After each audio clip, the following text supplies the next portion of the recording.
This tutorial will show you how to add and view items and searches to My Favorites.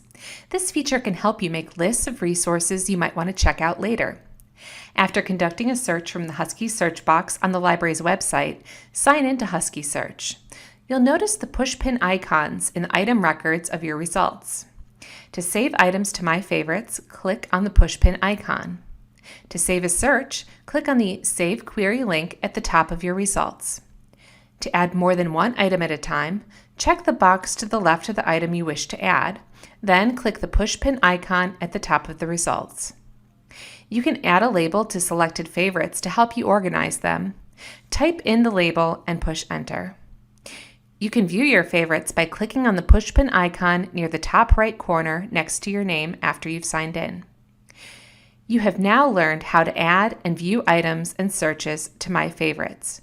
For additional help, use the Ask a Librarian service located on the library's homepage or use the chat bubble to connect with the librarian during our virtual reference hours.